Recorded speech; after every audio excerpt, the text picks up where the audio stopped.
Os brasileiros estão vivendo mais e, consequentemente, as aposentadorias estão minguando por conta do aumento da expectativa de vida e da aplicação do fator previdenciário. Qual a melhor forma de se aposentar? Por idade ou contribuição?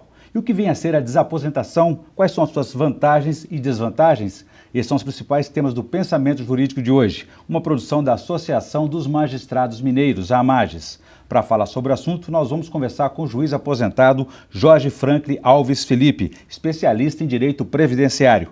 Ele foi magistrado por 24 anos e passou por 4 comarcas: Monlevade, São Domingos do Prata, Muriaé e Juiz de Fora, e se aposentou há 11 anos. Dr. Franklin, obrigado pela presença mais uma vez aqui no Pensamento Jurídico. É uma alegria estar aqui com vocês. Muito obrigado. Dr. Franklin também já foi professor da Faculdade de Direito da Universidade Federal de Juiz de Fora. Teremos ainda o quadro Pensamento Universitário, em que o senhor responderá perguntas dos estudantes da Faculdade de Direito Milton Campos. E o quadro Pensamento Literário, que o senhor fará indicações de leitura para os nossos telespectadores. Dr. Franklin, por que o direito à aposentadoria não é reconhecido no mundo totalmente? Na verdade, a aposentadoria ela é universal. O que há em que muitos sistemas nós temos a privatização da Previdência, não é isso? Existem vários países que adotam um regime de previdência complementar. O que no Brasil também já é uma tendência, né? Nós temos um forte incremento da Previdência complementar. Inclusive, estamos assistindo recentemente à introdução da Previdência complementar no serviço público, não é isso? Agora estão sendo criadas, já foi criada a entidade de previdência privada da União. Com a instituição de 2 fundos, não é isso? Exatamente, com o do Judiciário e com o do Executivo. E vamos agora partir, vários Estados membros também já criaram a sua previdência complementar. Então a tendência é a privatização da Previdência. Por quê? A questão do financiamento é o problema principal? É a questão do financiamento, e a intenção é se manter a Previdência pública no Brasil para remunerações de menor valor, e mantendo a previdência privada como forma de sua complementação. E a previdência privada, ela se inspira, inclusive, na rentabilidade do próprio capital gerado. Então, a previdência privada, ela vai gerar benefícios com base nos aportes feitos pelo próprio segurado, o que, em termos de Brasil, é uma novidade, porque não é essa a regra do nosso sistema previdenciário comum. Você acha que isso é bom ou ruim em termos do compromisso com os nossos idosos, para quem dedicou a vida toda ao trabalho? Eu diria que a previdência privada é uma realidade. Agora, fora dela, evidentemente, há que existir e subsistir a assistência social. Eu acho que realmente a assistência social, essa é uma função do Estado, amparar as pessoas mais necessitadas. Mas o caminho da privatização da Previdência para remunerações maiores é realmente uma tendência inevitável e visa efetivamente a dar um equilíbrio ao sistema. E a propósito disso, no Brasil, como é que está essa cobertura previdenciária hoje? Hoje nós temos no Brasil, na verdade, 2 regimes previdenciários. Nós temos o regime geral de previdência, a cargo das entidades, da entidade do INSS, que abrange a iniciativa privada, e nós temos o regime próprio de previdência para cada órgão público. E tanto para o trabalhador da iniciativa privada, quanto para o trabalhador do serviço público, nós temos a previdência complementar facultativa. E hoje, no serviço público, nós já temos a previdência complementar facultativa, sim, mas substitutiva da complementação. Não é? Os servidores públicos, a partir de agora, naqueles estados que já instituíram a previdência complementar, eles só vão se aposentar até o teto do INSS. A partir do teto do INSS, os valores serão complementados. O que muda é a contribuição desse servidor? Sim, eles vão contribuir para a previdência pública até o teto do INSS.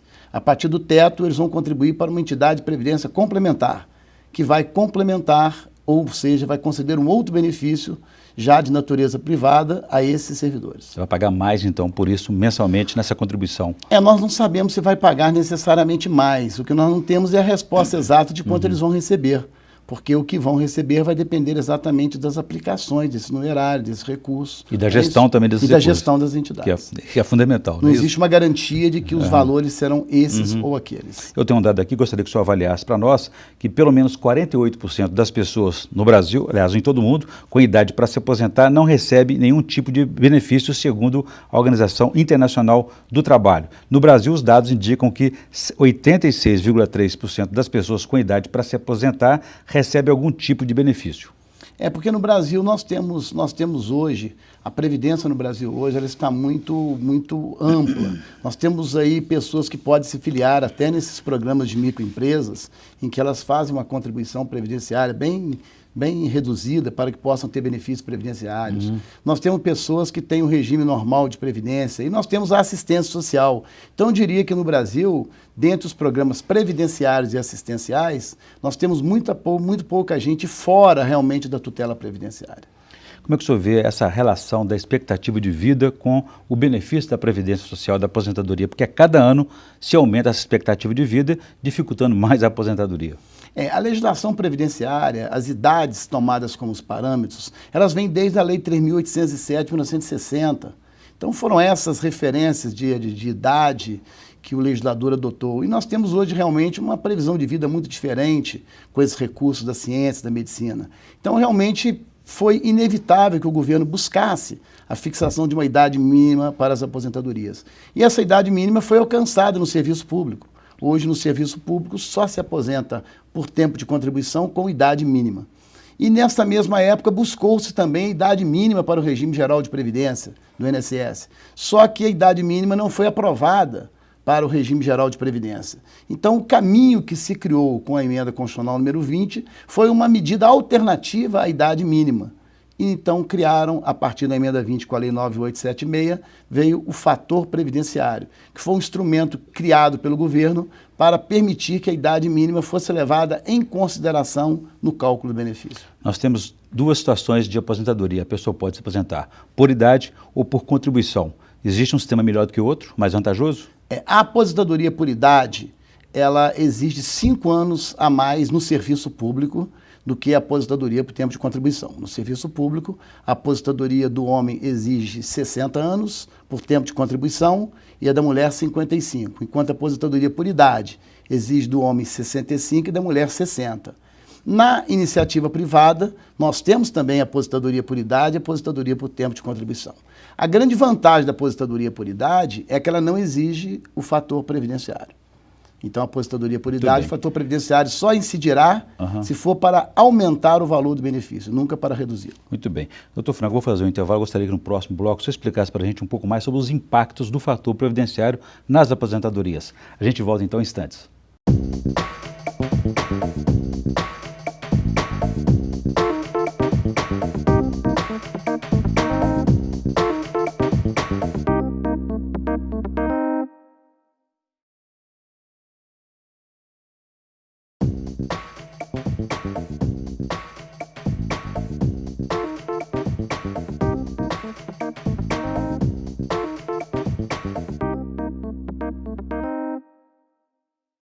Estamos de volta com o Pensamento Jurídico, uma produção da Amages. Participe de nosso programa pelo e-mail pensamento@amages.com.br, pensamento@amages.com.br. Hoje estamos discutindo sobre direito previdenciário, as aposentadorias. Os brasileiros estão vivendo cada vez mais e, consequentemente, as aposentadorias estão minguando de acordo com a expectativa de vida e a aplicação do fator previdenciário. O nosso entrevistado é o juiz aposentado Jorge Franklin Alves Felipe, especialista em direito previdenciário. Doutor Franklin, então, no bloco anterior, deixei uma questão para o senhor a respeito dessa aplicação, do impacto que tem o fator previdenciário na vida do aposentado ou de quem quer se aposentar. O que vem a ser esse fator previdenciário? Como é que ele influencia tanto na questão da idade e da contribuição? Como eu lhe disse anteriormente, Orion, no serviço público nós não temos fator previdenciário porque existe uma idade mínima. Na iniciativa privada... Essa idade mínima, desculpa, é 70 anos? Essa idade mínima para aposentadoria por tempo de contribuição, que é 60 anos para o homem e 55 para a mulher. Como não se conseguiu uma idade mínima na iniciativa privada, por ocasião da votação da emenda constitucional número 20, o governo, através da Lei 9.876 de 99, instituiu o fator previdenciário. O que é o fator previdenciário? A gente calcula a aposentadoria do segurado ou da segurada, normalmente de acordo com o salário de contribuição. Então eu pego o salário de contribuição, faço uma média, alcanço o salário de benefício. Depois que eu alcanço o salário de benefício, eu vou aplicar um coeficiente ou um índice sobre esse salário de benefício. Esse coeficiente pode ser menor que 1 ou maior que 1. E esse coeficiente ele leva em consideração a idade, o tempo de contribuição e a expectativa de vida. Isso quer dizer o seguinte, que quanto maior a idade, quanto maior o tempo de contribuição e quanto menor a expectativa de vida, maior será o fator previdenciário. Então, uma pessoa, por exemplo, que tenha 40 anos de contribuição, 64 anos de idade, essa pessoa vai ter um fator previdenciário positivo, porque ela contribuiu durante muito tempo, está com uma idade bastante avançada e uma expectativa de vida menor. Uma pessoa, por exemplo, que queira se aposentar, uma mulher que queira se aposentar com 30 anos de contribuição e 48 anos de idade, efetivamente ela vai ter uma grande perda através do índice do fator previdenciário. Nós temos casos em que o benefício pouco ultrapassa os 50%. Então, realmente, na maioria das pessoas que se aposenta mais jovem, existe uma grande perda do valor do benefício através do fator previdenciário. As mulheres, particularmente. As mulheres, principalmente, porque as mulheres se aposentam já com menos 5 anos, não é isso? Então, o fator previdenciário para elas também, assim como para os homens. Aposentadoria jovens, fator previdenciário negativo, consequentemente, redução substancial do valor do benefício. Nessa campanha eleitoral, nós assistimos aí um debate muito intenso sobre a questão do fator previdenciário. Ele pode ser extinto, pode ser alterado, aperfeiçoado? Como é que deve ser o futuro? O que acontece é o seguinte, podem se criar condições mais favoráveis ao fator previdenciário, que ele não tem o impacto que ele tem hoje. Por exemplo, um homem hoje com 35 anos, ele tem que ter uma idade aproximada de 60, tem 35 anos de contribuição, e tem que ter uma idade aproximada de 64 anos para conseguir se aposentar com fator previdenciário positivo, ou seja, com um valor superior ao salário de benefício. Então, dessa forma, nós temos que é possível minorar um pouco o impacto do fator previdenciário, desde que a gente faça mudança da fórmula. É possível mudar a fórmula para reduzir o impacto do fator previdenciário. Muito bem, eu vou ampliar a nossa discussão agora, convidando aqui as perguntas dos estudantes da Faculdade Milton Campos. Por favor, a primeira questão.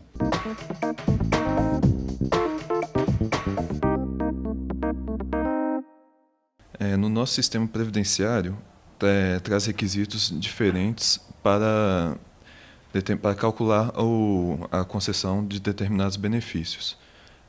Acerca dos requisitos, diferem em relação ao homem e à mulher, e calculado com base no fator previdenciário.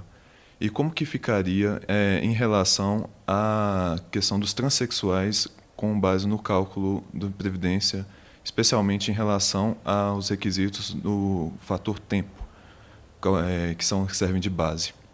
Em primeiro lugar, é preciso mencionar o seguinte, que realmente a mulher tem 5 anos a menos na aposentadoria por idade, 5 anos a menos de tempo de contribuição. E a professora ainda tem 5 anos a menos ainda, não é verdade? Então, a gente tem que levar em consideração que esses critérios de idade, eles não seguem um critério de economia. Não existem levantamentos atuariais para autorizar, porque a mulher é o contrário. Ela costuma ter até mais vida e, no entanto, tem um benefício com menos tempo de contribuição. Isso aí é fruto de um longo resgate histórico em prol da discriminação que a mulher sofreu durante toda a história. Então, uma forma de resgatar esse amplo processo e longo processo de discriminação foi exatamente considerar um tratamento diferenciado da mulher. E desta forma, efetivamente, que os transexuais, para efeitos previdenciários, vão se enquadrar como mulher ou como homem. Nós não temos uma idade diferenciada para o tratamento deles. Muitas pessoas criticam o fator previdenciário. Dizem que deveria acabar. Com o envelhecimento da população brasileira e o aumento da expectativa de sobrevida, o senhor acha que a Previdência Social suportaria tal medida? E com esse contexto de envelhecimento, será que não seria o caso de medidas mais severas, como o aumento da contribuição, já ter sido implementadas? É o que eu já comentei hoje aqui, que os nossos parâmetros de idade foram fixados com base na Lei 3.807 de 1960 e possivelmente já viessem das legislações dos antigos institutos de aposentadoria e pensão da década de 30. Então, realmente, esses fatores de idade, hoje uma aposentadoria por idade de 65 anos já não é uma aposentadoria que ampara uma velhice, não é isso? Ampara ainda pessoas relativamente jovens. Então, o fator previdenciário, ainda que ele seja prejudicial ao trabalhador, ele é uma ferramenta que busca uma maior justiça na concessão dos benefícios. Ele busca equilibrar exatamente esse aumento da vida útil do brasileiro. Então, realmente, o fator previdenciário, ele tem o seu aspecto, do ponto de vista econômico, ele tem o seu aspecto de necessário. Muito bem, agradecer então a participação dos estudantes da Faculdade de Direito Milton Campos. Doutor Frank, a respeito de uma pessoa que nunca contribuiu para a Previdência, ela pode se aposentar? Tem algum direito? Quem nunca contribuiu, efetivamente não pode se aposentar. O que pode haver é que uma pessoa que nunca contribuiu, ela pode ser uma pessoa carente no sentido legal e ser beneficiária da chamada LOAS, que é a Lei Orgânica de Assistência Social, e ter aquele um salário mínimo de benefício por mês, desde que ela tenha idade ou invalidez. Então tem que preencher um dos requisitos da LOAS. Se preencher um dos requisitos da LOAS é possível. Fora isso, quem nunca contribuiu não pode se aposentar. E quando a pessoa se julgar lesada, prejudicada na concessão desse benefício, achar que o cálculo está correto, o que ele pode fazer? Busca o judiciário? Qual o caminho a ser adotado?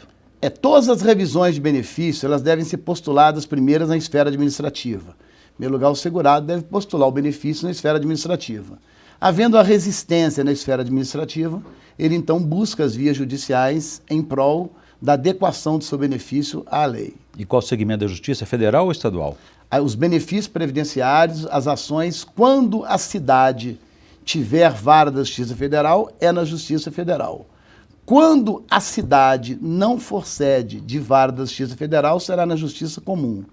Se o benefício for acidente do trabalho, será sempre na Justiça Comum. Muito bem. Doutor Franco, vou fazer um novo intervalo. Eu gostaria que no próximo bloco o senhor explicasse para a gente, então, o que vem a ser a chamada desaposentação, quais são as vantagens e desvantagens. A gente volta em instantes.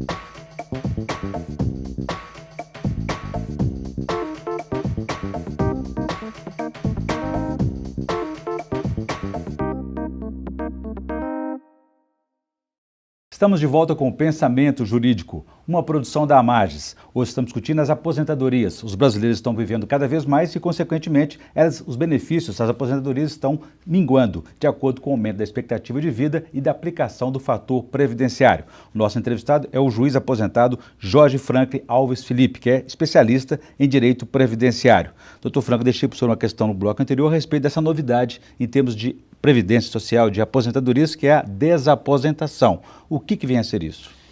A desaposentação é o seguinte, Orion. Veja bem, as pessoas, quando elas se aposentam, elas podem ter mais de uma atividade, que elas vão se aposentar apenas uma vez. Então, a pessoa tem 4, 5 atividades, tem tempo de contribuição diferente nelas. No momento que ela se aposenta, ela vai se aposentar uma vez só, e todas as atividades que ela exerce serão levadas em consideração no cálculo do benefício até o teto máximo da Previdência. Então, a aposentadoria é uma vez só. Ou seja, ninguém vai se aposentar de novo depois que se aposenta pela primeira vez. Com isso, sucedeu que muitas pessoas, depois de se aposentarem, continuam trabalhando, às vezes no mesmo emprego, às vezes em outros empregos diferentes. E, às vezes, contribuindo sobre valores maiores do que aqueles que ela contribuía por ocasião da primeira aposentadoria. Então, o aposentado que volta ao mercado de trabalho, ele não tem outra aposentadoria. Antigamente ele recebia o dinheiro de volta, que nós chamávamos pecúlio, hoje também não recebe mais. Só existem 3 benefícios para o aposentado que retorna ao trabalho, que é o auxílio-acidente, o auxílio suplementar e o salário-família, que praticamente não representam muita coisa. Então isso começou a criar uma situação de injustiça, porque a pessoa se aposenta, continua a contribuir e não se aposenta de novo e não recebe o dinheiro de volta. Isso gerou mais de 100 mil ações no país. Gerou, então, todo mundo em busca de uma nova aposentadoria que possa substituir a anterior, desde que ela venha a ser mais favorável que a anterior. Então, para que uma pessoa possa se aposentar uma segunda vez, ela tem que se desaposentar ou renunciar à primeira aposentadoria. Para renunciando à primeira, ela se aposentar novamente. E ela perderia quando ela renunciar esse benefício ou só quando vier o outro benefício que ela deixa? A lei não regula a desaposentação e nem a doutrina e a jurisprudência fixam isso com segurança. Efetivamente, se eu fosse aconselhar alguém a postular uma ação dessa, eu aconselharia no sentido de que a renúncia só operasse seus efeitos depois da concessão do novo benefício.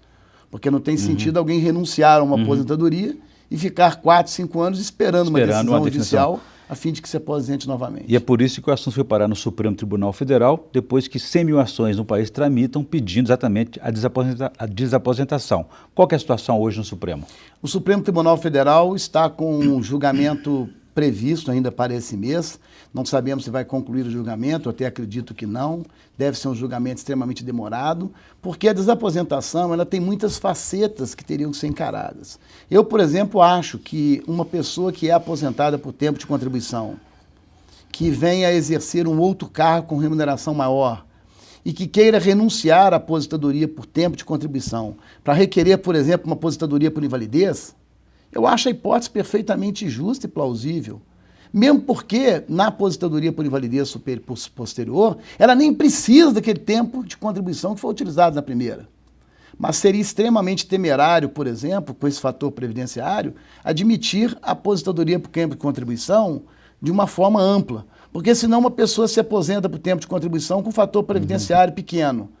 Trabalha 5 anos, desaposenta e aposenta de novo com fator previdenciário melhor. Trabalha mais 5 anos e se aposenta novamente.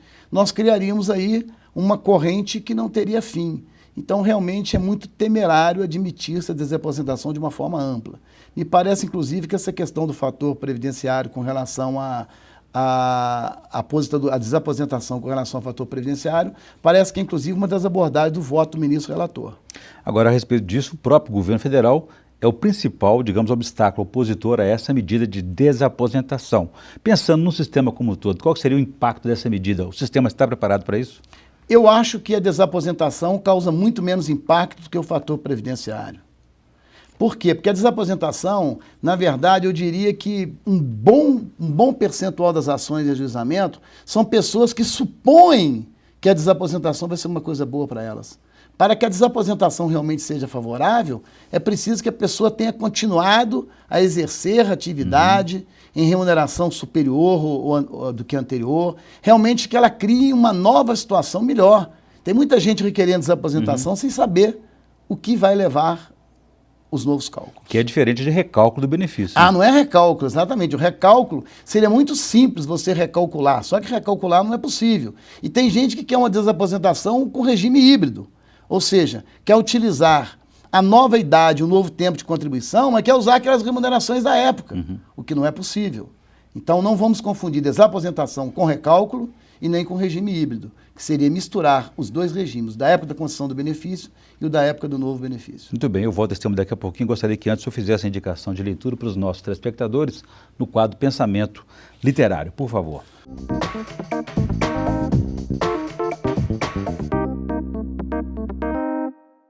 Eu não deixaria de indicar aqui os meus próprios livros. Um deles, o Teoria e Prática do Direito Previdenciário, que é uma obra da editora Del Rey, que acha em 14ª edição, e que fala exatamente dos temas que nós discutimos aqui hoje.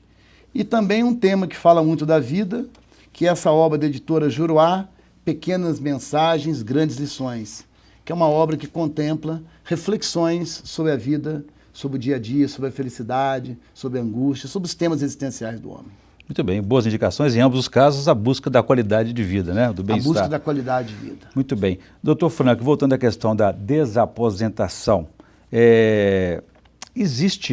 qual seria o meio jurídico pelo qual o aposentado, a pessoa deve buscar, sempre no judiciário, a desaposentação? Qual que é o recurso que ela deve buscar?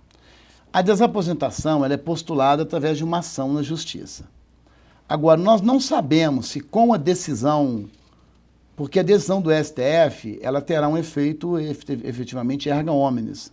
Então, com a decisão do STF fixando parâmetros, essas ações em andamento na justiça, elas terão todo um tratamento dentro do comando dessa decisão.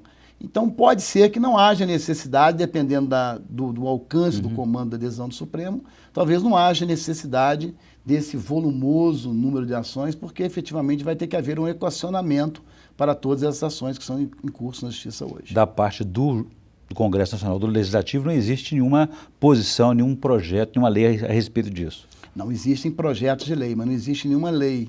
Ao contrário, a lei, na verdade, a lei não fala em desaposentação, mas também não a proíbe. O INSS nega a desaposentação com base num dispositivo do decreto, que diz que a aposentadoria é irrenunciável. Na verdade, a recusa da desaposentação ela é baseada num dispositivo do regulamento da Previdência Social. Existe um momento mais apropriado, mais indicado para se recorrer à Justiça em nome dessa desaposentação? Eu acho que o momento é depois da decisão do Supremo. Eu acho que enquanto o Supremo não decide, qualquer pleito de desaposentação é temerário. Eu entendo que deveria guardar a decisão do Supremo, que vai fazer comando normativo para todos os processos em curso e também para os futuros processos.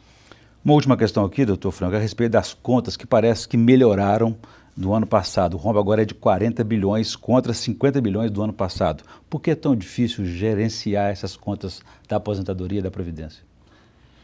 Na verdade, a gente sabe que as contas da Previdência elas não são pagas apenas com os recursos dos segurados. Eu diria que nós temos um grande aporte de contribuição das empresas e temos também um grande aporte das contribuições sociais, não é isso? Então, na verdade, não são, porque o sistema realmente, se nós formos considerar o sistema apenas com as contribuições dos empregados, efetivamente ele é extremamente antieconômico. Mesmo com a contribuição das empresas, sem as contribuições adicionais que existem, o sistema ainda seria antieconômico. E temos aí também um fator relevante, né? Que é considerar ou não a LOAS nessas contas da Previdência. LOAS é a lei, Lei Orgânica da Assistência Social, que efetivamente não deveria ser computada na lei da Previdência, porque se trata de um ônus do governo. E, como tal, não deveria entrar nessas estatísticas. Uma outra tipo de assistência, né? Muito bem, eu conversei aqui com o juiz aposentado Jorge Franklin Alves Felipe e discutimos aí sobre desaposentação, os impactos do fator previdenciário e também sobre o aumento da expectativa de vida e também seu impacto sobre as aposentadorias. Doutor Franklin, obrigado pela entrevista, foi um prazer recebê-lo aqui mais uma vez no Pensamento Jurídico. É sempre uma alegria estar com vocês, é sempre uma satisfação discutir direito previdenciário. Muito obrigado. Bom, nós ficamos por aqui. Se você quiser participar, escreva para pensamento@mages.com.br. pensamento@mages.com.br. Obrigado e até a próxima.